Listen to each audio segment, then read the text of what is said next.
सभी हरि भक्तों, वैष्णव जनों के चरणों में व्यासपीठ की ओर से आप सभी को मेरा प्रणाम।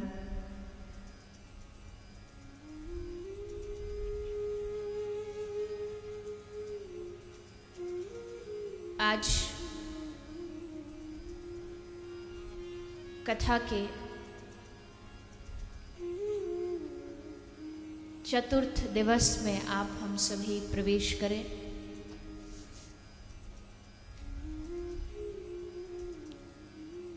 भगवान की लीलाओं का, प्रभु के अवतरणों का सुंदर जो प्रसंग श्री सुखदेव जी के द्वारा श्रवण कराया जा रहा है, उस भागवत रूपी रसधारा में हम आप सभी प्रवेश करते हुए अपने जीवन में भगवान की भक्ति की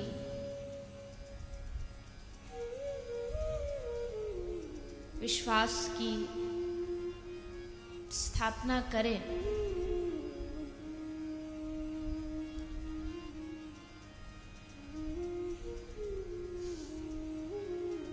श्री सुखदेव गोस्वामी राजा परीक्षित को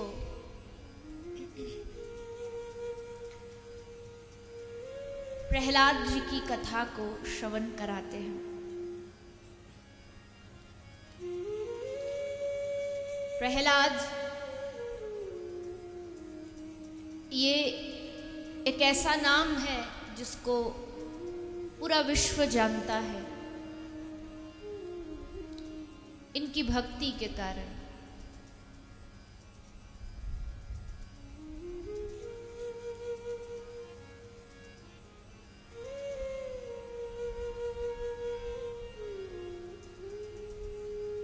बाल्यकाल में ही जिन्होंने भगवान को रिझा लिया,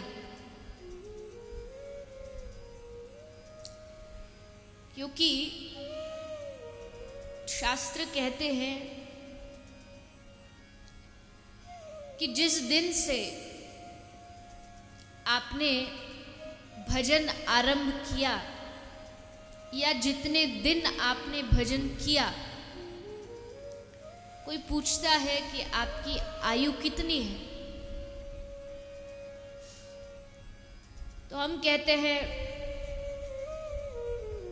60 साल, 70 वर्ष, 80 वर्ष।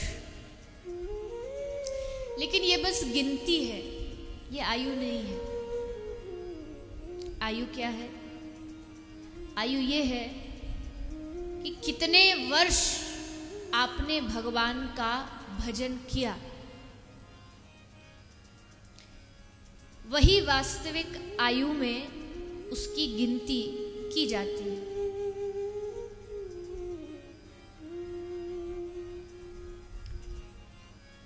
पृथ्वी पर तो आ गए और भगवान ने बड़ी कृपा करके भेज दिया, लेकिन अब आगे क्या? भगवान ने तो अपना काम पूरा कर दिया, उन्होंने अपनी कृपा कर दी। कुछ लोग कहते हैं कि इस संसार में वही आता है जो पाप किया हुआ होता है, अर्थात पापों का फल भोगने के लिए इस धरती पर आते हैं। लेकिन ऐसा नहीं है। कबहुक हरि करुणा नर देहि, देत ईश बिनु हेतु सनेही। गोस्वामी जी ने स्पष्ट लिख दिया, आप इस धरती पर आए हैं, ये आपके पापों का फल नहीं है, ये उसकी कृपा का फल है कि उसने मौका दिया है इस धरती पर भेज करके उसको प्राप्त करने का।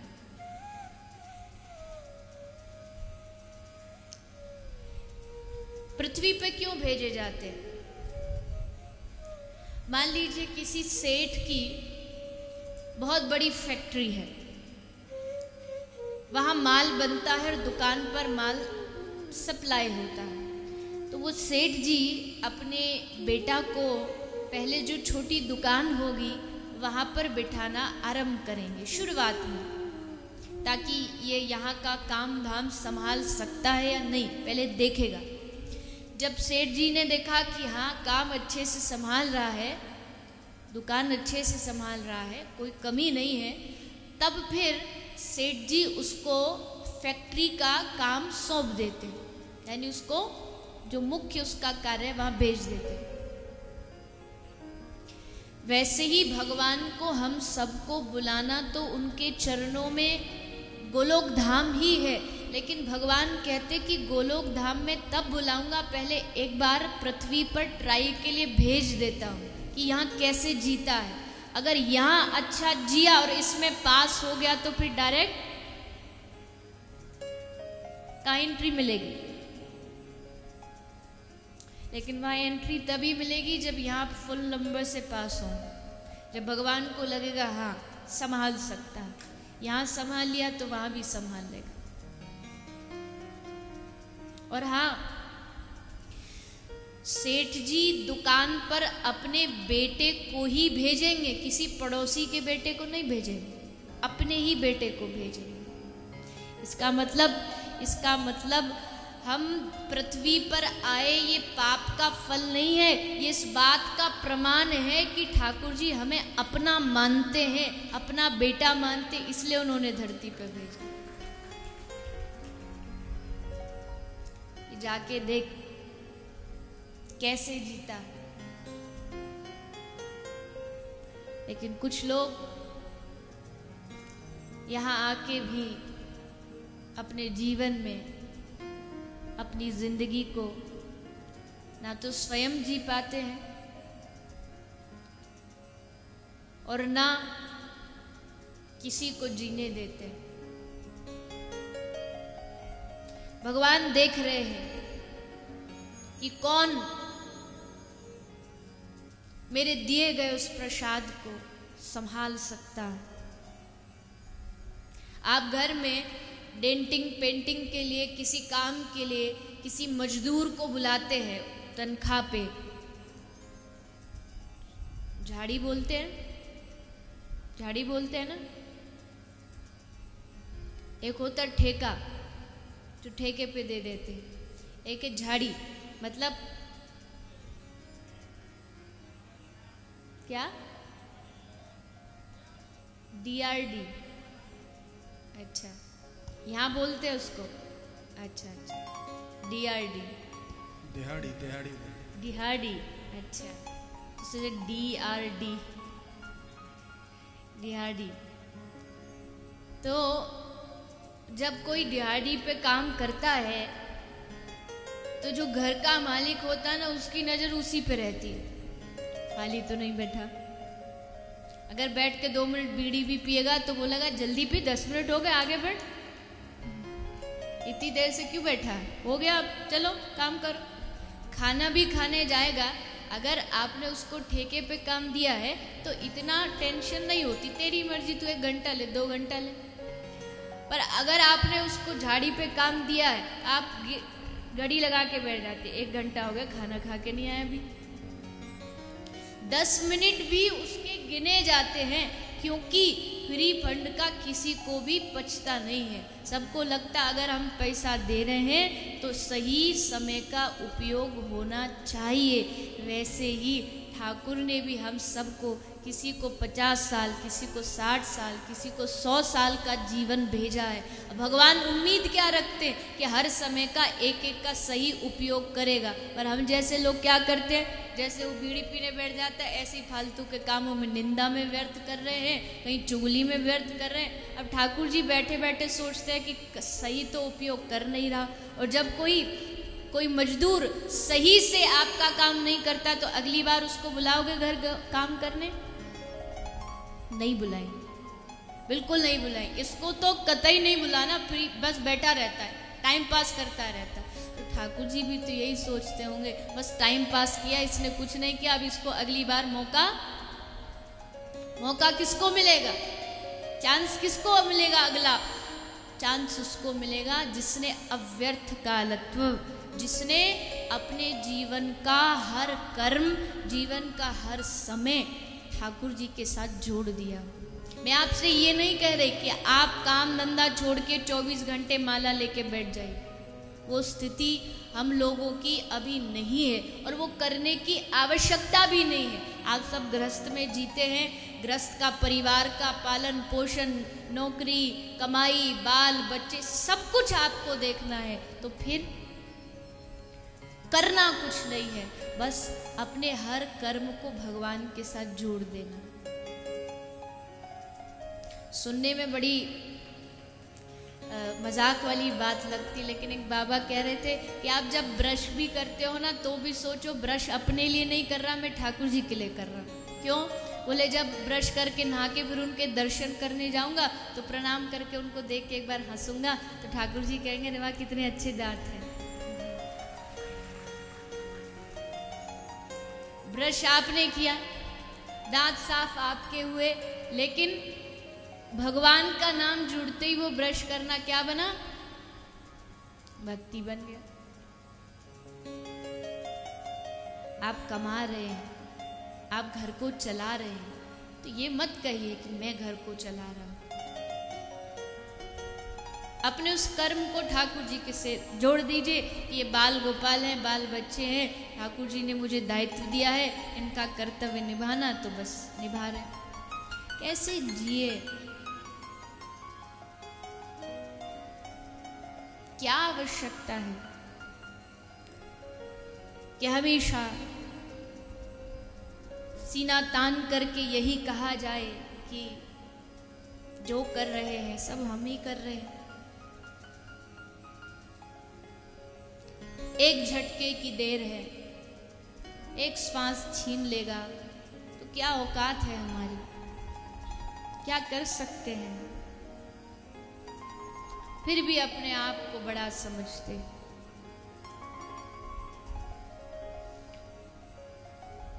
कोई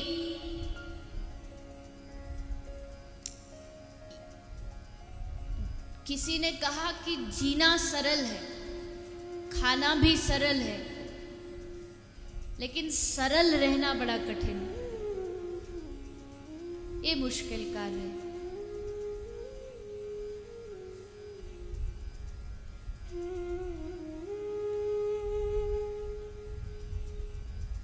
बड़ा ऐसे ही नहीं बना जाता। कैसे बनते हैं? कहा कि पहले थे हम मूंग से दाल कहाए। पहले क्या होता है? पहले मूंग बड़ा कैसे बनेगा? पहले मूंग होगा, उसको पीसेंगे, दाल को पीसेंगे, उसको पीस करके फिर थोड़ा ठंडे पानी में उसके पकोड़े बनाएंगे। तो कह रहा है कवि कि पहले थे हम मूंग से दाल कहाए, मूंग से फिर दाल बने, और फिर कर सल बट्टे पर जंग रात भर गंग नहाए। उसको पानी में रात भर डाल दिया जाता है भिगोने के लिए, सुबह तक भीग जाएगा। कर सिलबट्टे पर जंग रात भर गंग नहाए, फिर तपत तेल में कूद मार बरछिन की खाए। तपते तेल में कूद के मार खाते, किसकी? बरछिन की, उस चमचे की। तपत तेल में कूद मार बरछिन के खाए, भैया सहे अनेकों कष्ट तभी हम बड़े कहाए। दाल बड़े बनते हैं ना, सहे अनेकों कष्ट भैया तभी हम बड़े कहाए। बड़े ऐसे ही नहीं बना जाता, बड़े कष्ट सहन करके फिर बड़े बन जाता। बड़े का मतलब केवल आयु से मत लगाइएगा, आयु से हम बड़े हैं, नहीं, गुणों से।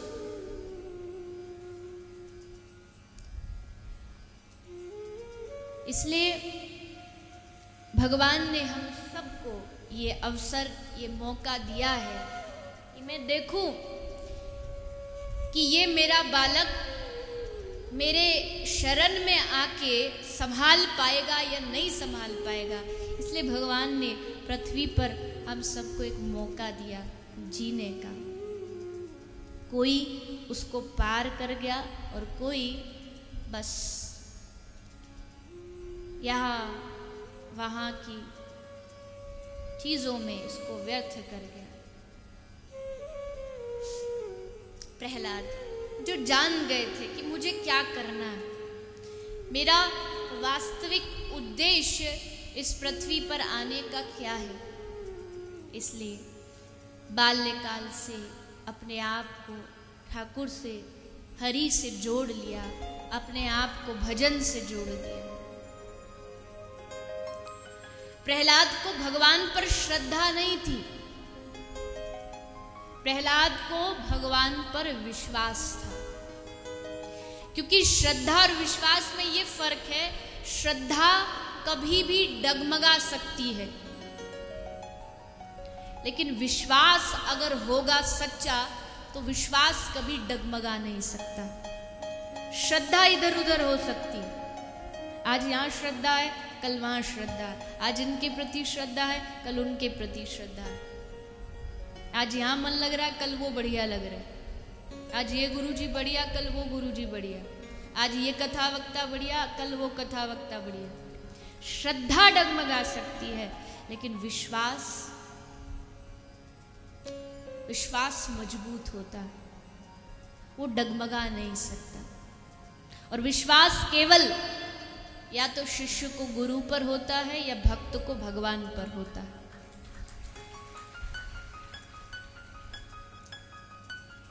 प्रहलाद को श्रद्धा जो है, श्रद्धा गुण देखती है, लेकिन विश्वास जो होता है वो ना गुण देखता है ना अवगुण देखता है, वो बस प्रेम देखता है। श्रद्धा गुण देखेगी, इसमें ये गुण है तो श्रद्धा है, ये गुण नहीं है तो श्रद्धा नहीं है, लेकिन विश्वास केवल प्रेम देखता है। इसलिए प्रहलाद को भगवान पर विश्वास था। नित्य प्रति भगवान का भजन करते थे। पिता ने भक्ति मार्ग से रोकने का प्रयास किया, बाधा बना, लेकिन प्रहलाद ने एक न मानी और प्रहलाद बढ़ते गए। क्योंकि भक्ति की एक सबसे बड़ा गुण ये है कि इस भक्ति को जितना रोका जाता है, ये भक्ति उतनी और मजबूत होती जाती है। जितना भक्ति को रोका जाएगा, भक्ति और परिपक्व होगी। उस रोकने से वो रुकेगी नहीं, और उल्टा विश्वास बढ़ता चला जाएगा भगवान के प्रति। मैंने एक दिन पहले भी कहा था कि भक्ति में जो पहला उपहार, पहला पुरस्कार मिलता है, वो मिलता है विरोध। लोगों के द्वारा आपका विरोध किया जाता है, लेकिन कितना भी रोक दे कोई, तब भी तेरा कोई न रोकनहार, मगन हो मीरा चली। लोक लाज कुल की मर्यादा, सर से दूर करी, तेरा कोई न रोकनहार, मगन हो मीरा चली। मैं पूर्व में भी आप सबसे पिछली 2 कथाओं में ये बात कह चुकी हूँ कि हम तो भाग्यशाली हैं ही, क्योंकि हमको ब्रज का वास मिला है। ठाकुर जी जहाँ जन्मे, भगवान ने न जाने कौन सी कृपा कर दी कि उस ब्रज का जन्म और उस ब्रज का वास मिला, कि हमको कृष्ण की भूमि पर जन्म का अवसर प्राप्त हो गया। लेकिन आप भी कम भाग्यशाली नहीं हैं, क्योंकि आपको कृष्ण की जो दीवानी है, उस भक्तिमती मीरा के उस भूमि पर जन्म मिला है। आप भी कम भाग्यशाली नहीं। आपका भाग्य भी अद्भुत है कि उस स्त्री ने जो इस भूमि पर भक्ति की, कहीं ना कहीं उसका अंश आज भी मौजूद तो है। उसकी भक्ति, उसका प्रेम आज भी कहीं ना कहीं तो नाचता है, उसके घुंघरू आज भी कहीं ना कहीं तो बजते हैं।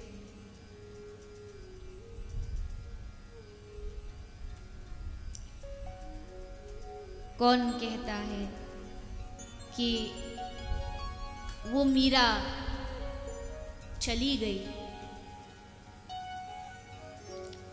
वो गई नहीं है, वो आज तक भी कृष्ण नाम के सहारे, कृष्ण नाम की जो भी आपके अंदर प्रेम की कोई छोटी सी झलक भी अगर आपको कभी लगती है कि आपको ठाकुर से प्रेम है, आपको उनकी लगन लगी है, तो समझ लेना कहीं ना कहीं आज भी मीरा आपके जहन में जिंदा है। उसकी भक्ति आज भी, मीरा भक्ति क्या है? भक्ति का नाम ही तो मीरा है। आपके हृदय में भक्ति है, मतलब आपके हृदय में वही मीरा भक्ति रूप में तो बैठी हुई है।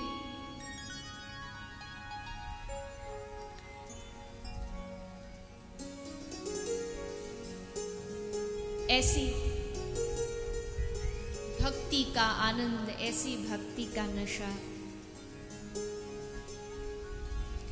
किसी ने कहा कि कहते हैं हर चीज एक इंतहा में अच्छी लगती है, एक मर्यादा में अच्छी लगती है। कहते हैं हर चीज एक इंतहा में अच्छी लगती है, लेकिन फिर भी न जाने क्यों आपसे मोहब्बत बेइंतहा अच्छी लगती है। आपसे जो प्रेम होता है वो बेइंतहा ही अच्छा लगता है। उसमें कोई मर्यादाएं, कोई दीवारें, कोई बाउंड्री, उन सब से भक्ति बड़ी परे है। जब मीरा कहती है कि मेरे हृदय में मानो दर्द उठता है, और वो दर्द कोई जान नहीं सकता, क्योंकि घायल की गति घायल जाने, जो कोई घायल होए, जोहर की गति जोहर जाने, जो कोई जोहर हो। उसने नस देखी और हमें बीमार लिख दिया। किसी व्यक्ति ने मीरा की नस पकड़ी और क्या बोला? ये बीमार है। उसने नस देखी और हमें बीमार लिख दिया, रोग पूछा तो कृष्ण से प्यार लिख दिया। जय जय। उसने नस देखी और हमें बीमार लिख दिया, रोग पूछा तो कृष्ण से प्यार लिख दिया, और कर्जदार रहेंगे हम उम्र भर उस वैद्य के जिसने दवा में हमारी कृष्ण का नाम लिख दिया। यही तेरी दवा है, यही तेरी दवा है। पूछते हैं कि कौन है कृष्ण? आ जाते हैं आंख में आंसू और मुझे प्यार छुपाना नहीं आता। लोग पूछते हैं क्या रिश्ता है तेरा कान्हा से, पर मुझे बताना नहीं आता। पता ही नहीं है क्या बोलूं उनको, क्या कहूं उनको। जीभ लड़खड़ा जाती है कि कौन है वो तेरा, कौन है वो आपके।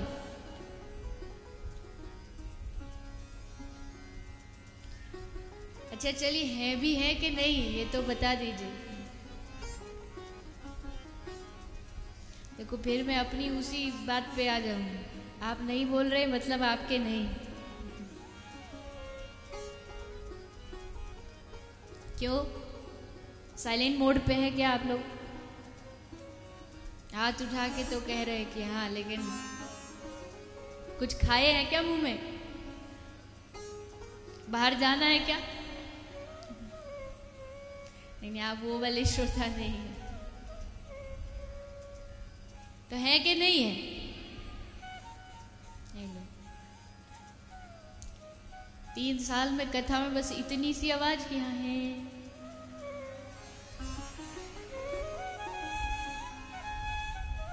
पक्का है? केवल जो 2-4 आगे आगे बैठे उनके हैं, पीछे वाले के तो चिंटू पिंटू हैं।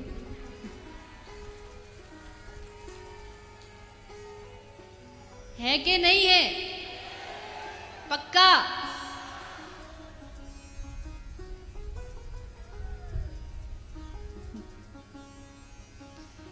चलिए,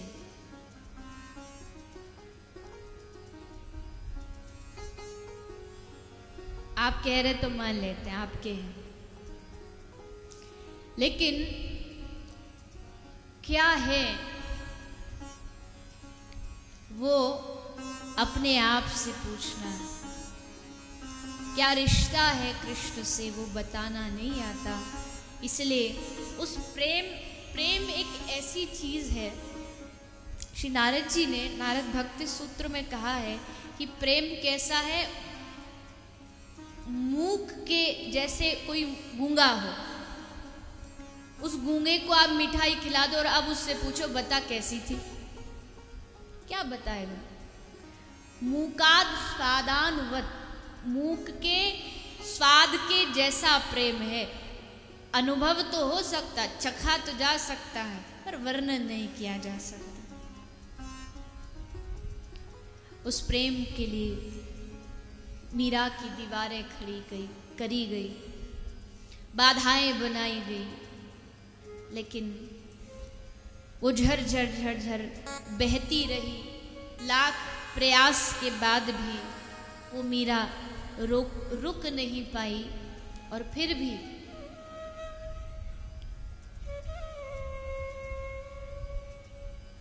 क्या कहती है, आइए। मीरा का एक बड़ा सुंदर भाव है, सभी प्रेम से गाएंगे। शायद पिछले वर्ष मैंने गाया था, शायद मुझे जितना याद है, बाकी आप सबको आता ही होगा। तो सभी मिलकर के भाव से प्रेम से गाएंगे और आनंद लेते हैं।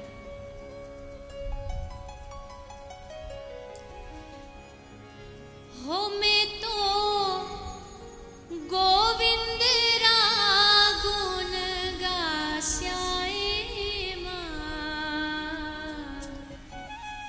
हो मैं तो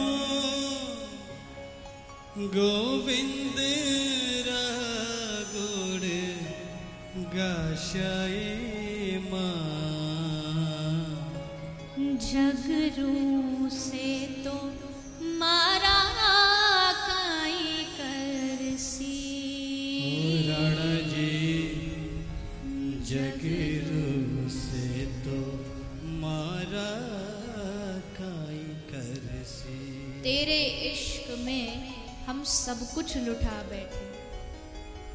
वाह वाह तो करिए। तेरे इश्क में हम सब कुछ लुटा बैठे, सबका विश्वास और सबका प्यार खो बैठे। दुनिया क्या कहती है हमें इस बात की परवाह नहीं, क्योंकि अब तो हम दुनिया बनाने वाले के ही हो बैठे, अब कोई परवाह नहीं। इसलिए हो मैं तो गोविंद गुण गास्याए मां। हो मैं तो गोविंद गुण गास्याए मां। हो मैं तो गोविंद गुण गास्याए मां। हो मैं तो गोविंद गुण गास्याए मां। जगरू से तो मारा काई करसी।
जगरू से तो मारा काई करसी राणा जी। जगरू से तो मारा काई करसी। जगरू से तो मारा काई करसी। जगरू से तो मारा काई करसी। हो मैं तो गोविंद रा गुण गास्याई माँ। मैं तो गोविंद रा गुण गास्याई माँ। हो मैं तो गोविंद रा गुण गास्याई माँ। मैं तो गोविंद रा गुण गास्याई माँ। जगरू से तो मारा काई करसी हो राणा जी। जगरू से तो मारा काई करसी। और हाथ उठा के सभी लोग भाव से ताली बजाते हैं।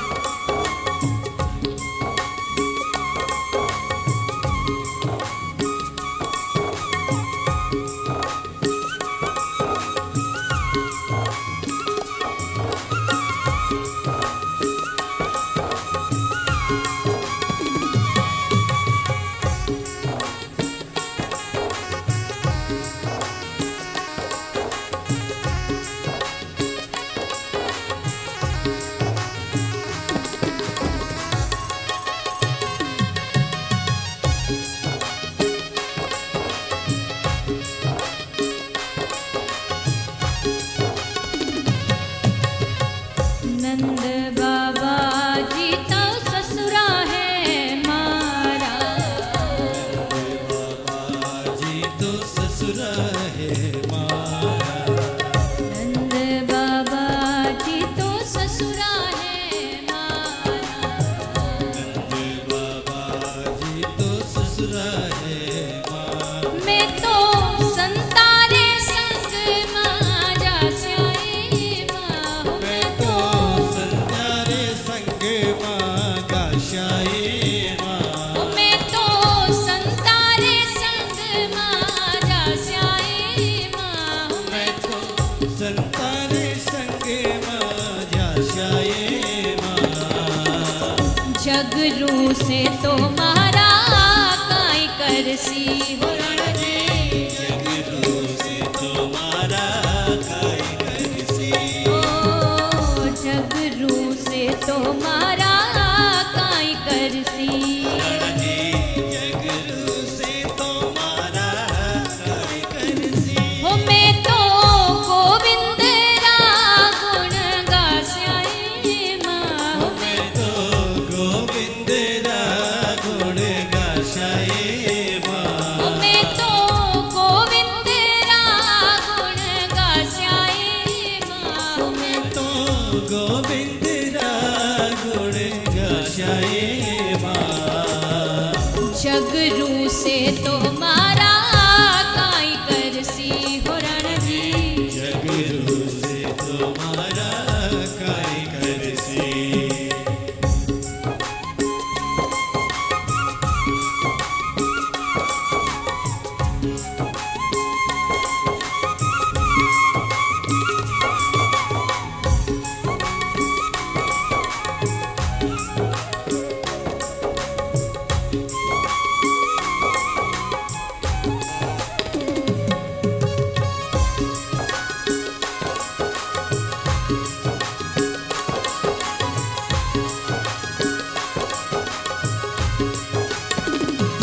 मैं तो गोविंद रा गुण गास्याई माँ। मैं तो गोविंद रा गुण गाशाई माँ। मैं तो गोविंद रा गुण गास्याई माँ। मैं तो गोविंद रा गुण गाशाई माँ।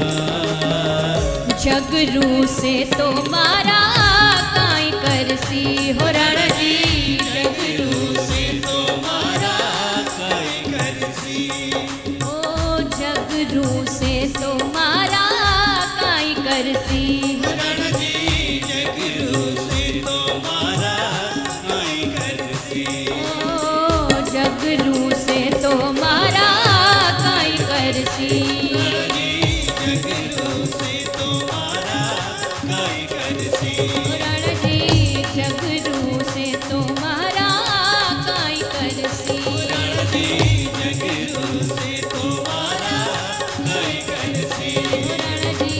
जगरू से तुम्हारा काई करसी रण जी जगरू से तुम्हारा काई करसी।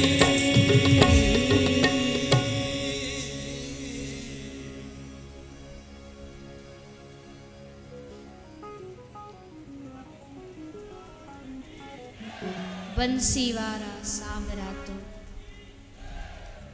मारे सो है राजी। वो राजी है तो फिर कोई डर नहीं। मैंने कल भी कहा कि दुनिया की पसंद मत बनो, भगवान की पसंद बनो। दुनिया की पसंद हर क्षण बदल सकती है, यहाँ का भाव बदल सकता है, लेकिन भगवान से बनाया गया संबंध कभी नहीं बदल सकता। दुनिया फिर भी स्वार्थ के नाते तुमसे प्रेम करेगी, लेकिन भगवान जब प्रेम करते हैं तो निस्वार्थ प्रेम करते हैं। कोई स्वार्थ नहीं होता उसके और भक्त के रिश्ते में। इसलिए मीरा जान गई, प्रहलाद जान गए, और आज सब मर्यादाओं को तोड़ करके प्रहलाद ने अपने भजन को, अपनी भक्ति को निरंतर रखा। हिरण्यकशिपु अंत में सहन नहीं कर पाया और पूछ बैठा कि नारायण है कहाँ, रहता कहाँ है। तो बताया कि कण कण में रहता है।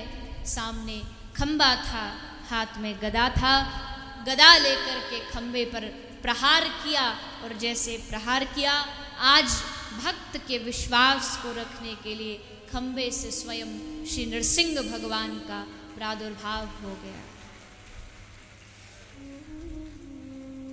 तव कर कमल वरे नख अद्भुत श्रृंगम। लंबी लंबी नख है, सुंदर, भले रौद्र रूप है, लेकिन है करुणा का अवतार, वात्सल्य के अवतार। हिरण्यकशिपु को अपनी गोदी में, अपने जंघा पर लिटाया, और भगवान ने उसकी 6 वरदानों को पूर्ण करते हुए उसका उदर अपने नखों से विदीर्ण कर दिया, और उस आताताई का भगवान ने उद्धार किया, उस पर कृपा की, और फिर प्रहलाद को गोद में बिठा करके कहा कि बेटा मांग, तुझे क्या चाहिए, तो हमसे जो मांगेगा हम वो प्रदान करेंगे। तो भक्त क्या मांगता, वो थोड़ी रुपया पैसा, फैक्ट्री, धंधा, नौकरी, ये सब थोड़ी मांगेगा। भक्त की तो एक ही मांग है, होठों पे बस एक मुस्कान ही काफी है, और दिल में एक अरमान ही काफी है। कुछ नहीं चाहिए जिंदगी से ए शाम, तू बस हमको याद आता रहे, ये एहसान ही काफी है। हर सांस के साथ तेरी याद आए, इससे ज्यादा क्या चाहिए। असल में दर्शन क्या होता है? असल में दर्शन ये है, आप मंदिर पहुंच गए, बिहारी जी पहुंच गए, घर से सोच के गए थे ये भी कहेंगे, ये भी बोलेंगे, शिकायत भी करेंगे, ये भी मांगेंगे, सब कुछ बताएंगे, लेकिन वहाँ जब आप नारियल लेके जाए और नारियल चढ़ा के उसका दर्शन करें, तो दर्शन करते करते करते उस दर्शन में इतना खो जाए, इतना भूल जाए कि किस लिए आए थे वो याद नहीं रहा, वो भान नहीं रहा। और जब मंदिर से बाहर निकल गए तब याद आए, अरे नारियल तो चढ़ा दिया, पर जो कहना था वो तो भूल ही गए। तो इससे क्या होगा? इससे ठाकुर जी क्या आपकी सुनेंगे नहीं? आपने उनको बताया नहीं तो उनको पता नहीं चलेगा तुझे क्या चाहिए, बल्कि ठाकुर प्रसन्न हो जाएंगे कि वाह देखो कितना प्यारा भक्त है, कितना कुछ कहने आता है, पर हमको देख के खो ही गया, कुछ याद ही नहीं रहा, भूल गया सब, आगे पीछे कुछ नहीं पता। ठाकुर जी उस चीज पर रीझ जाएंगे, उस पर प्रसन्न हो जाएंगे। तो प्रहलाद पर श्री नरसिंह भगवान ने कृपा की और इसके उपरांत फिर श्री सुखदेव जी गजेंद्र मोक्ष की कथा श्रवण कराते हैं। पशु होकर के भी जिस गजेंद्र ने भगवान को प्राप्त कर लिया, उसकी भक्ति में इतनी शक्ति थी, इतना उसकी पुकार में इतनी शक्ति थी कि उस पुकार को सुन करके भगवान भी ज़्यादा देर रुक नहीं पाए। कथा आप सब जानते हैं। नहाने के लिए, स्नान के लिए अपने परिवार के साथ जल में स्नान के लिए गया था। ग्राह ने पैर पकड़ा, सबसे मदद मांगी, लेकिन सब साथ छोड़ के चले गए और तब केवल भगवान की याद आई और भगवान को पुकारा। भगवान को पुकारता है और भगवान वहां पधारे और गजेंद्र और ग्राह दोनों पर कृपा की और दोनों का उद्धार किया। इसके उपरांत समुद्र मंथन की कथा आई। समुद्र मंथन देवता और दानवों ने मिल करके किया है और इस मंथन से बहुत सारे रत्न प्रकट हुए। इसी मंथन से माँ लक्ष्मी जी भी प्रकट हुई। माँ लक्ष्मी जी नारायण भगवान के साथ विवाह करती है। वैसे तो लक्ष्मी नारायण जन्म जन्मांतर से दोनों एक ही हैं, लेकिन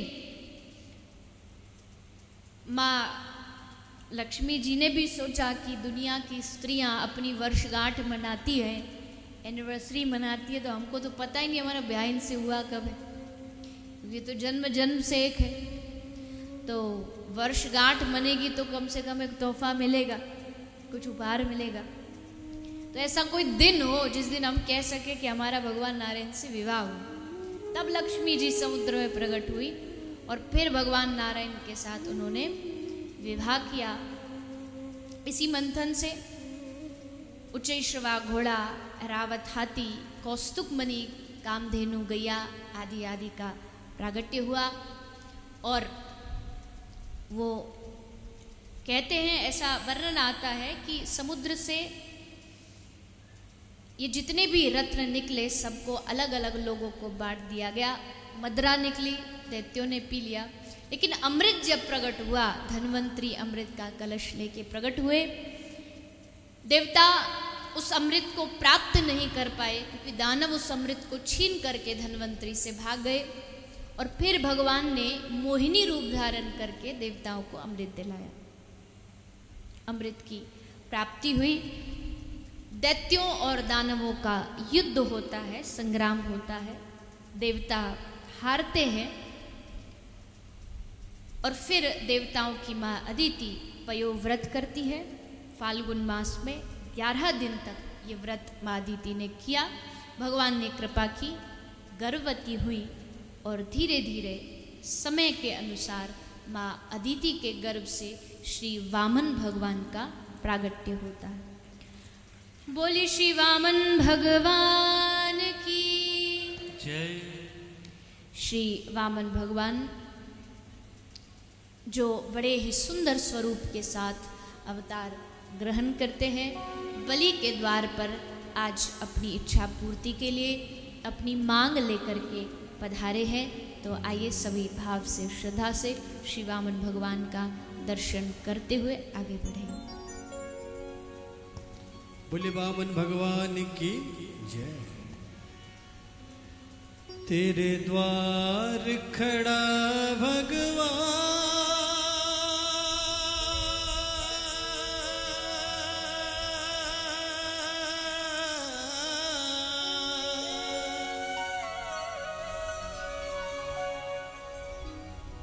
तेरे द्वार खड़ा भगवान, भगत भर तेरे जोगी, भगत भर तेरे जोगी।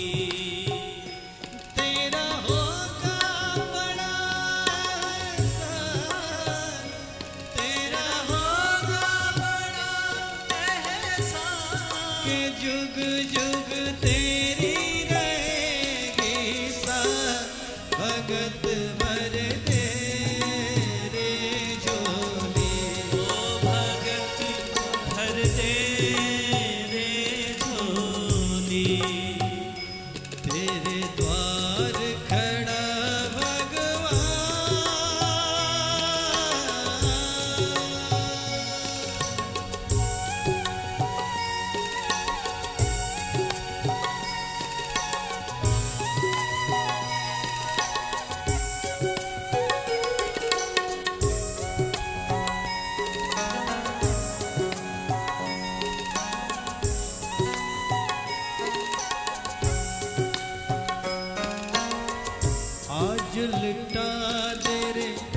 सर्वस अपना मान ले कहना मेरा। आज लुटा तेरे सर्वस अपना मान ले कहना मेरा। आज लुटा तेरे सर्वस अपना मान ले कहना मेरा। आज लुटा तेरे सर्वस अपना मान ले कहना मेरा। पल में मिट जाएगा तेरा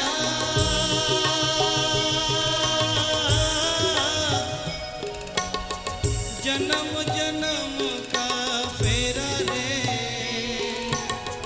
जन्म जन्म का फेरा। तू छोड़ सकल अभिमान। तू छोड़ सकल अभिमान। अमर कर ले रे तू अपना नाम। भगत भर दे रे झोली। भगत भर दे रे झोली। तेरे द्वार खड़ा भगवान। भगत भर दे रे झोली। ओ भगत भर दे रे झोली।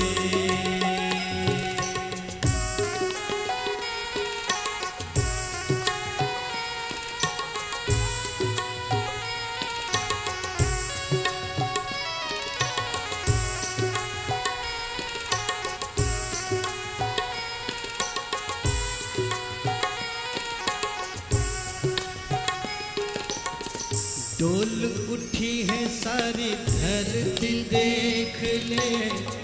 डोला गगन है सारा। डोल उठी है सारी धरती देख ले। डोला गगन है सारा। डोल उठी है सारी धरती देख ले। डोला गगन है सारा। डोल उठी है सारी धरती देख रे। डोला गगन है सारा। भीख मांगने आया तेरे दरे।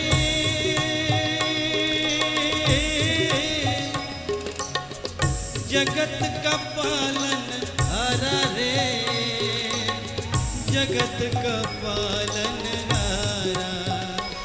मैं आज तेरा मेहमान। मैं आज तेरा मेहमान। मैं आज तेरा मेहमान। मैं आज तेरा मेहमान। तू कर ले मुझसे जरा पहचान। भगत भर दे रे झोली। भगत भर दे रे झोली। तेरे द्वार खड़ा भगवान। भगत भर दे रे झोली। भगत भर दे रे झोली। ओ तेरा होगा बड़ा एहसान। तेरा होगा बड़ा एहसान। तेरा होगा बड़ा एहसान। तेरा होगा बड़ा एहसान। अमर कर ले रे तू अपना नाम। भगत भर दे रे झोली। भगत भर दे रे झोली। भगत भर दे रे झोली। भगत भर दे रे झोली।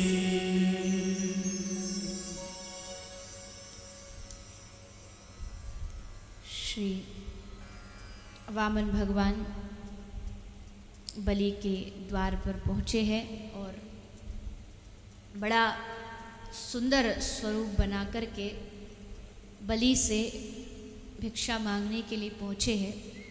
और हमारे वामन भगवान भी बड़े सुंदर हैं, छोटे से, बड़ा मुस्कुराते हैं। तो श्री वामन भगवान जब बलि के द्वार पर आए थे तो वामन अंगुल के थे, इसलिए उनको वामन कहा जाता है। इतना सुंदर स्वरूप था कि सब देख कर के बस मोहित हो गए, नछावर हो गए। बोले प्रभु ये कौन बालक है, कौन सा ब्राह्मण देवता है, कहाँ से आया है। बलि भी सब होश खो बैठा। एक तो ब्राह्मण है, एक प्रभु का तेज है। तो कहा कि प्रभु आपको क्या दूं। भगवान ने 3 पग भूमि मांगी। बलि ने संकल्प किया और संकल्प करके, संकल्प होते ही प्रभु ने अपना रूप विस्तार किया और रूप विस्तार करके 1 पग भूमि में संपूर्ण ब्रह्मांड को नापा, आकाश को नापा, पूरी पृथ्वी को नापा। और 3री पग भूमि में भगवान ने बलि के मस्तक पर अपना चरण रखा और बलि के तन को भी नापा और बलि ने अपना संकल्प भगवान के सामने पूरा कर दिया। भगवान प्रसन्न हुए और उसको सुतल लोक का राज्य प्रदान किया गया।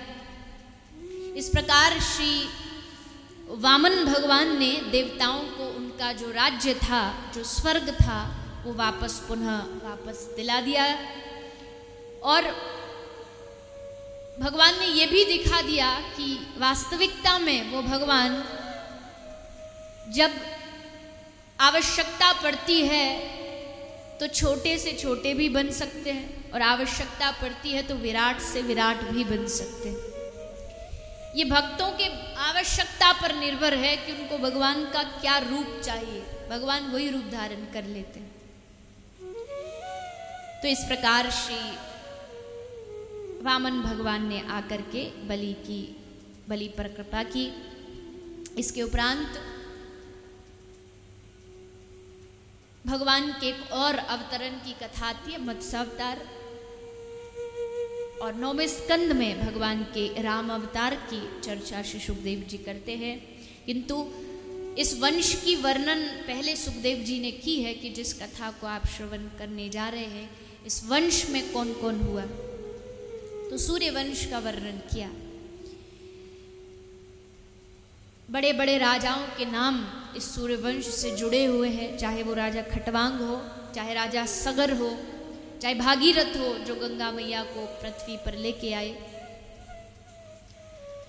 महाराज दिलीप हो जिन्होंने अपना सब कुछ, अपना जीवन, अपना शरीर एक गाय की रक्षा के लिए अर्पण कर दिया, चाहे वो राजा नृग हो। ऐसा लिखा गया है कि इस राजा नृग ने इतनी गोदान की थी कि आप आकाश के तारों को गिन सकते हैं, लेकिन राजा नृग ने कितनी गाय दान की ये नहीं गिना जा सकता। इतना गोवंश दान किया गया। क्योंकि कोई भी शुभ कार्य होता है हमारे भारतीय परंपरा में, सनातनी परंपरा में, बालक हो या देह त्याग हो, हर कर्म में गौ माता का जो दान होता है वो किया जाता है। लेकिन और हम में से बहुत सारे लोग हैं जो गौदान करते भी हैं और आपने किया भी होगा, लेकिन केवल गाय देकर के आपका कर्तव्य पूरा नहीं हो जाता, केवल गाय देके छुट्टी नहीं हो जाती। आगे भी बहुत सारे कार्य रहते हैं जिस पर हम ध्यान नहीं देते। मैंने कहा था ना पिछली कथा में, कोई मैया आई बोली मुझे गोदान करना है, तो मैंने कहा माता जी गोदान तो कर दोगी पर हमारे पास कोई जुगाड़ नहीं कि आपके यहाँ से वहाँ तक हम अपनी गाय लेके जाए। बोले नहीं मुझे तो करना है, कैसे भी करना है। तो क्या बोल सकते हैं, अब इतना जिद कर रही हो तो माता जी जैसी आपकी मर्जी, ठीक है। अब कहाँ यहाँ से कहाँ गाय वहाँ लेके जाएंगे, पर आपकी मर्जी तो ले, कोई नहीं ले आना, कल ले आना। बोले नहीं मैं अभी लाई हूँ साथ में। तो अभी लाई हूँ साथ में, बिना पूछे बिना पता किए तो पहले ही ले बोले हाँ कहाँ है, तो यहाँ से बटुआ निकाला और चेन खोली और चेन खोल करके उसमें एक चांदी की गाय रखी, बोले लो गोदान करनी है मुझे, ये लो पकड़ो। तो माता जी ये दूध कितना देती है? गोदान का मतलब है कि गोदान वो तो एक किसी का जब व्यवस्था नहीं है, कोई जुगाड़ नहीं है कुछ देने की, लेने की, ले जाने की, रखने की, तब वो अलग बात है। लेकिन जब हम भारत जैसे देश में रहते तो यहाँ रह करके फिर सोना चांदी की गोदान करने की क्या आवश्यकता? जब वास्तविक गाय सड़क पे घूम रही हो, तुम चांदी की गाय लेकर के दान करते हो, घूमते हो, उस चांदी की गौ माता से प्रभु खुश होंगे या सड़क में जो बैठी उस गाय को चारा खिलाने से प्रसन्न होंगे? भाई आपकी भावना बड़ी अच्छी है कि चलो आपने एक गौ दान कर दी, एक धातु की गाय दान कर दी, लेकिन जीवित गाय मर रही उसका क्या?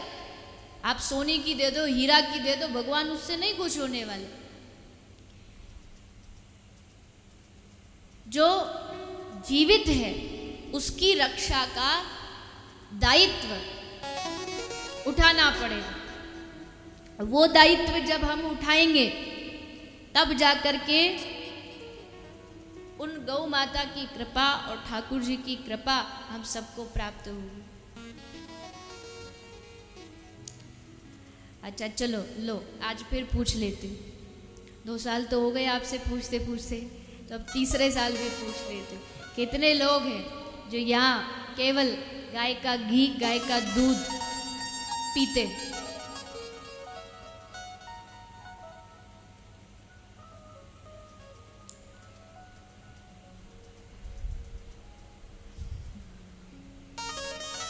चलिए ठीक ठाक है, चलो कम भी नहीं कह सकते, लेकिन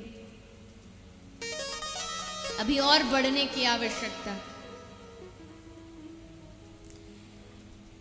नाच लो, गा लो, आनंद ले लो, जयकारे लगा लो, लेकिन जब बात यहाँ पहुंचेगी तब तो मानना तो पड़ेगा। आज नहीं तो कल मानोगे, पर मानोगे जरूर, क्योंकि जब बीमारियां घर बनाएंगी ना तब याद आएगा कि वो जो बैठ के बोलती थी ना वो सही बोलती थी। आपको पता है जब पहले के समय में सांस की बीमारी बहुत होती थी, ये उस समय की बात है जब कोई ना डॉक्टर थे, ना कोई ट्रीटमेंट होती थी, ना कोई हॉस्पिटल होते थे, तो श्वास की बीमारी हो जाती थी। तो जब वो श्वास की बीमारी होती थी तो अब पहले के लोग ज़्यादा बीमारी पर तो ध्यान देते नहीं, बोलते कि कोई देवता का प्रकोप है, कोई देवता का इसके ऊपर प्रकोप है। तो देवता के प्रकोप के लिए क्या करते थे, एक छोटा सा यज्ञ कुंड बनाया, उसमें थोड़ा सा गाय का घी डाला, गोबर डाला और उसको डाल करके थोड़ा आग निकालते थे और उसको बुझाते तो धुआं निकलता था। तो जब धुआं निकलता था तो उस आदमी के जो मुख है उसको पूजा कराते थे, मतलब ये देवता की पूजा। उसका जो मुख है पात्र सामने रखते, उस पर थोड़ा थोड़ा नारियल के छोटे छोटे टुकड़े डालते थे और उसके मुख को उसके ऊपर रख देते थे और उससे सांस लेता था। तो जैसे जैसे अब नारियल का टुकड़ा डालोगे धुआं और निकलेगा, धुआं और निकलता था तो बोलते हाँ देवता खुश हो रहा है, देवता प्रसन्न हो रहा है, अब बीमारी ठीक हो जाएगी। और सचमुच बीमारी ठीक हो जाती थी और उनको क्या लगता था देवता खुश हो गए, भूत प्रेत सब निकल गए और अब बीमारी ठीक हो गई। लेकिन असलियत ये थी ना तो कोई देवता था ना कोई भूत प्रेत था, वो श्वास की बीमारी थी। और उसमें गाय का घी, गाय का गोबर के कंडे, जब उसका धुआं उसने सूंघा तो उस गाय के घी और गोबर से उसकी बीमारी ठीक हो जाती थी और नाम दे देते थे कि देवताओं की बीमारी ठीक हो गई, भूत प्रेत सब उतर गए। मैंने बार बार कहा कि गाय एक चलता फिरता औषधालय है। अब ये मत पूछना कि अगर गाय औषधालय है तो फिर गाय के लिए हॉस्पिटल की क्या जरूरत है। वो बाहरी बीमारी वो हमने दी है, वो हम प्रदान कर रहे हैं।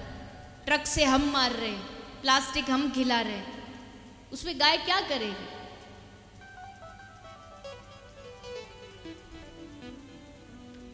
इसलिए आज भी भारतवर्ष के कोने कोने में अगर जो भारत की कभी कभी अर्थव्यवस्था गड़बड़ा जाती है या और देशों के मुकाबले थोड़ी कम रह जाती है, हम सुनते हैं आज डॉलर का भाव बढ़ गया, आज उसका बढ़ गया, आज ये हो गया, आज वो हो गया। ये भारत की अर्थव्यवस्था क्यों बार बार डगमगाती है, क्यों गिरती है नीचे? वो इसलिए गिरती है क्योंकि भारत के लोग जो वास्तविक उनका धन था उसको पहचान नहीं पा रहे। बड़ी बड़ी फैक्ट्रियों को अपने देश की नींव समझ रहे हैं, लेकिन वो कब तक है? माना देश को तरक्की करने के लिए इन सब चीज़ों की भी आवश्यकता है, वो सब चीज़ें भी होनी चाहिए। अच्छे अच्छे प्रोजेक्ट लगे भारतवर्ष में, बड़ी बड़ी यूनिवर्सिटियाँ लगे, आपकी इच्छा, लेकिन उससे कहीं ज़्यादा आवश्यक है अगर आप उस गौवंश को लेकर के अपने अपने गाँव में, अपने अपने शहरों में किसी भी प्रकार का, यहाँ तक कि आप गौ माता के दूध को, घी को बेचने के लिए कोई जिसको डेयरी कहते हैं, अगर भारत का बड़े से बड़ा व्यापारी भी गाय को सही रूप से उपयोग करके अगर गाय का दूध निकाले तो किसी भी चीज की भारत को आवश्यकता नहीं है। गाय ही भारत की अर्थव्यवस्था को धरती से आसमान तक पहुंचा सकती है।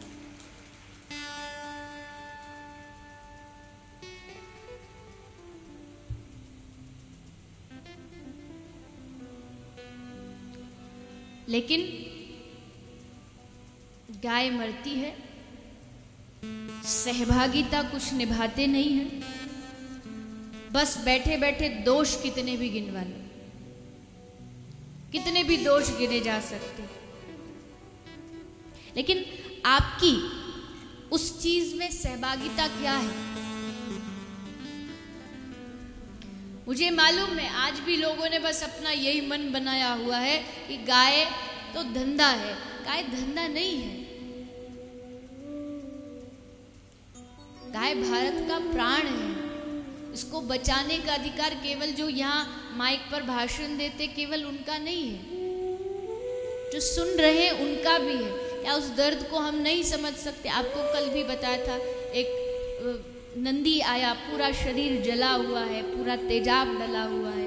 क्या जरूरत है बड़े बड़े आंकड़ों को जानने की? उसको देख के ही आदमी समझ सकता है कि ये क्या भारतवर्ष में गाय के ऊपर हो रहा है। फिर वही बात आती है, श्राद्ध में गाय को क्यों ढूंढते? जाके टॉमी पप्पी को रोटी खिला दो। उस समय तो गाय याद आती है। मैं आप पर कोई कटाक्ष नहीं कर रहे कि आप गलत है, लेकिन एकजुटता होगी इस देश की।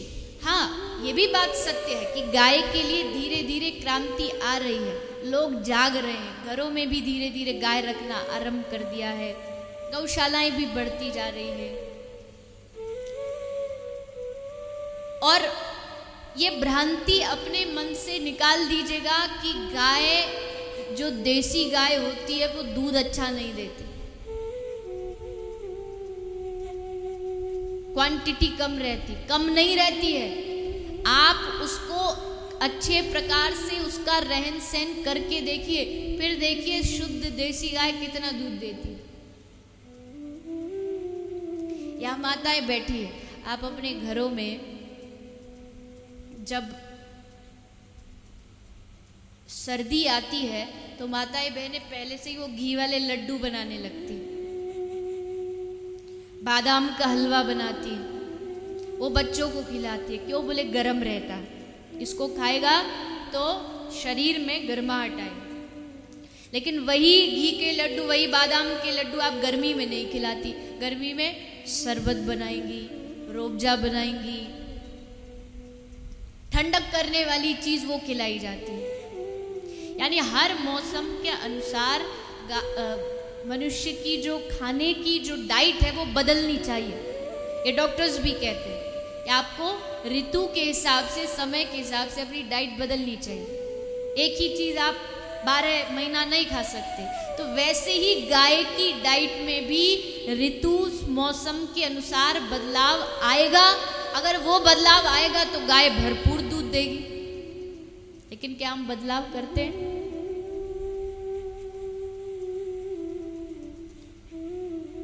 नहीं करते। तो फिर गाय कहाँ से दूध देगी? मैं ये नहीं कहती कि आप उनको भी बादाम का लड्डू खिलाइए, लेकिन कम से कम एक जो आवश्यक चीज है वो तो प्राप्त हो। एक कोई बच्चा था, युवान बच्चा, बोला कि अगर आप कहते हैं भगवान को गाय इतनी प्यारी, तो फिर उनको बचाने के लिए भगवान खुद ही क्यों नहीं आते? इसलिए नहीं आते क्योंकि भगवान ने हमको अवसर दिया और वो देखना चाहते हैं कि हम कितनी सेवा कर पा रहे हैं। और जिस दिन उन्होंने देखा कि हम हो गए फेल, कि अब इनसे नहीं हो रही, तब पक्का वादा है कि भगवान गाय की रक्षा करने के लिए स्वयं इस धरती पर अवतार लेंगे। आप कहोगे छोटी मुंह बड़ी बात है, तो बात भी सत्य है, क्योंकि शास्त्र कह रहा है 23 अवतार हो चुके, 24वां होगा, वो भी कलयुग के अंत में। तो अभी कहाँ से आ जाएंगे जब लिखा ही नहीं शास्त्र में? हाँ, नहीं लिखा नहीं हुआ है, लेकिन आप एक डॉक्टर के पास जाते हैं, डॉक्टर से मिलने का एक समय होता है कि इस टाइम डॉक्टर साहब मिलते हैं, इलाज करते हैं। लेकिन कभी कभी इमरजेंसी आ जाती है, रात को भी इमरजेंसी आ जाती है, वो मिलने का समय नहीं है, निर्धारित नहीं, पर फिर भी डॉक्टर को आना पड़ता है क्योंकि इमरजेंसी है। वैसे भगवान के आने का कोई अवतार निश्चित नहीं, कहीं लिखा नहीं, लेकिन अगर हम जैसे लोग इमरजेंसी लगा देंगे तो ठाकुर जी को आना पड़ेगा। कि क्या करें, इनसे संभल ही नहीं रही तो मुझे तो जाना पड़ेगा। लेकिन अपने दायित्व से हमें चूकना नहीं है। वो अवतार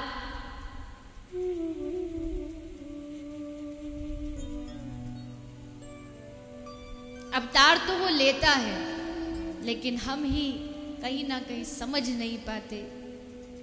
हर बार वो कृष्ण आता है, हर बार जन्माष्टमी आती है कि शायद अब ये लोग जाग जाएं और मेरी गाय को बचा लें, लेकिन फिर भी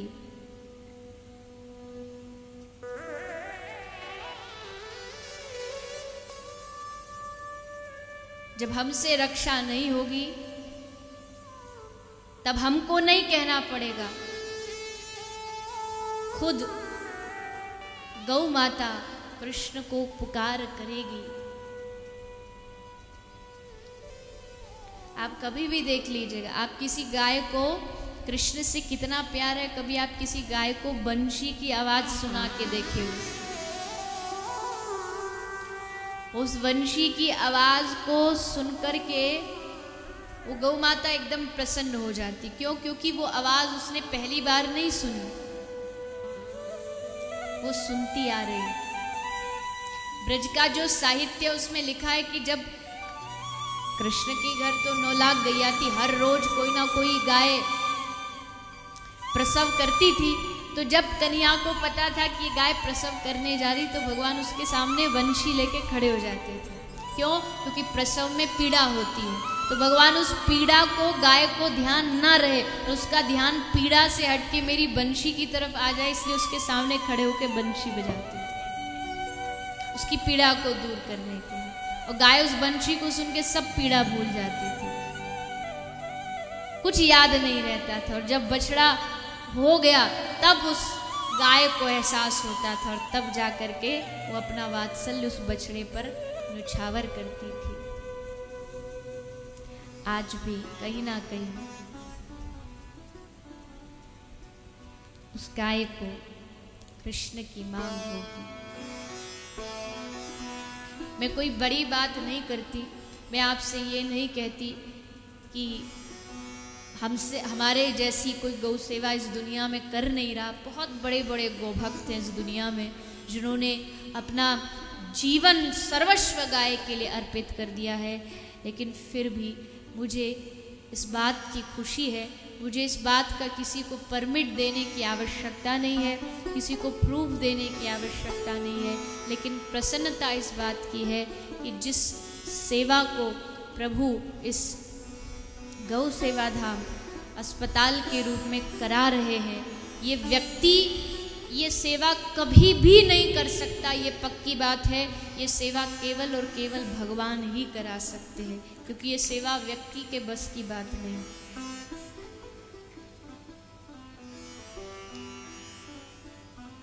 अभी इस कथा के तुरंत बाद जाके शायद आप देखेंगे भी, एक बड़ी ही अद्भुत एक्सरे मशीन लाई गई। उसका जो धनराशि है लगभग 35 लाख के आसपास है, एकदम जो हाईटेक है, जो बड़े से बड़े अस्पताल में भी उपयोग नहीं की जाती, उस मशीन को वहाँ पर अभी लाया गया है और उसका आरंभ इस कथा के बाद होने जा रहा है। उस मशीन के द्वारा कर तो पहले से भी रहे थे, अनेकों इक्विपमेंट भी थे, औजार भी थे, लेकिन जो टेक्नोलॉजी तो हमेशा मदद करती है इन चीज़ों में, तो उसके द्वारा जो अब गौ माता का इलाज जो होगा, ये मैं इसलिए आपको बता रही हूँ क्योंकि हर वर्ष हमारी सेवा बढ़नी चाहिए और वो आपको पता होना चाहिए कि बढ़ रही है या नहीं। अगर वहीं की वहीं बराबर है तो मतलब कहीं कमी है। जो लोग वहाँ गए हैं उन्होंने देखा होगा कि अभी तक हमारे पास 3 शेड थे अलग अलग, जिसमें सब बनाया गया था, लेकिन इतनी अधिकता गौ माता की हो गई कि वहाँ पैर रखने की भी जगह शेष नहीं बची और बहुत दुविधा थी कि अब क्या करें, कोई भी स्थान शेष नहीं था। बहुत सारी गायों को गौशाला में भेजा भी गया, फिर भी खाली होती है फिर बढ़ जाती है, खाली होती है फिर बढ़ जाती है।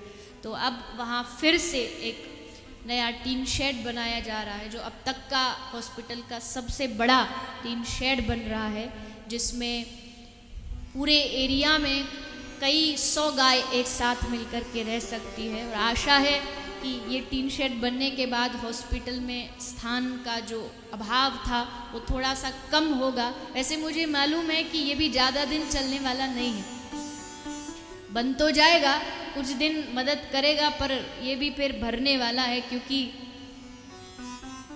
लोग जागते ही नहीं, गायों को फिर भी छोड़े जा रहे हैं। हम कह रहे भैया घर में रखिए, गाय का इलाज करिए, पर कोई, लेकिन उस समय फिर भी कोशिश की गई है एक बड़ा टीन शेड बनाया जाए जिसमें आराम से गौ माताओं को थोड़ी जगह मिल जाए और गाय आराम से वहाँ रह सके। ऐसे छोटे छोटे प्रयास हम हमेशा करते रहते हैं ताकि हमारी गौ माता को कोई असुविधा ना हो, गाय किसी भी रूप में परेशान ना हो, क्योंकि गाय खुश होगी तो गोपाल भी अपने आप खुश होगा, और जहाँ गाय होगी वहाँ कृष्ण होगा ही होगा, ये पक्की बात है। तो आज गाय की दशा बड़ी खराब है और कहीं ना कहीं वो गाय रुदन करती हुई ठाकुर को जरूर याद कर रही होगी, कहीं कोने में बैठ कर के पुकारती होगी।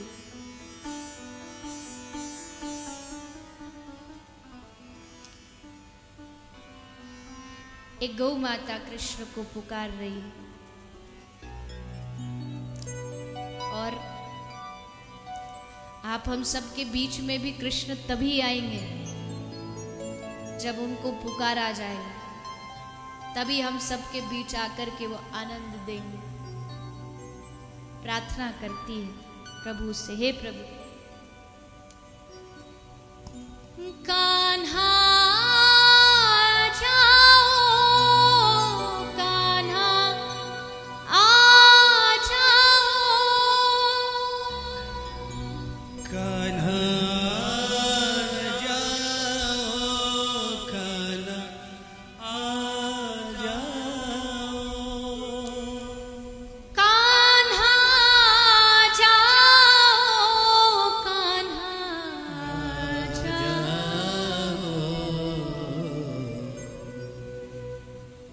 गैया मैया बुला रही है तुमको प्यारे कन्हैया। गैया मैया बुला रही है तुमको प्यारे कन्हैया। दोनों हाथ उठा के जैसे उस गाय ने कृष्ण को पुकारा, हम भी भगवान को पुकारते हैं, हे प्रभु।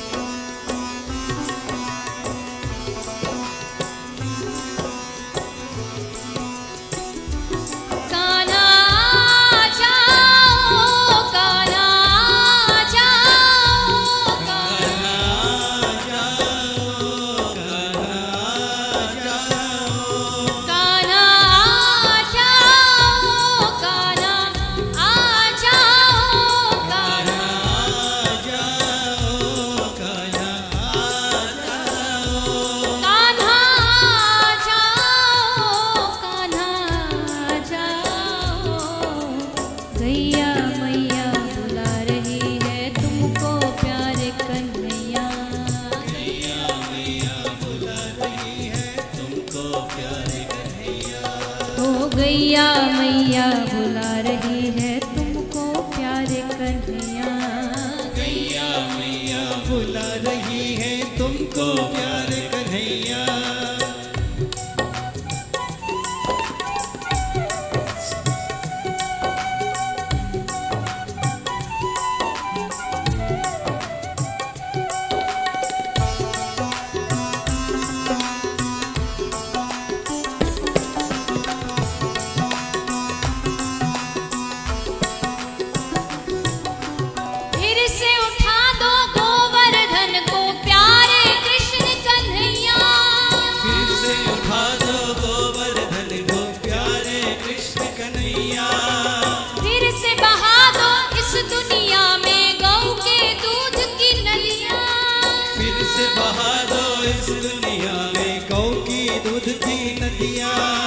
प्रेम की बंशी फिर से बजा दो प्यारे कृष्ण कन्हैया। गैया मैया बुला रही है तुमको प्यारे कन्हैया। गैया मैया बुला रही है तुमको प्यारे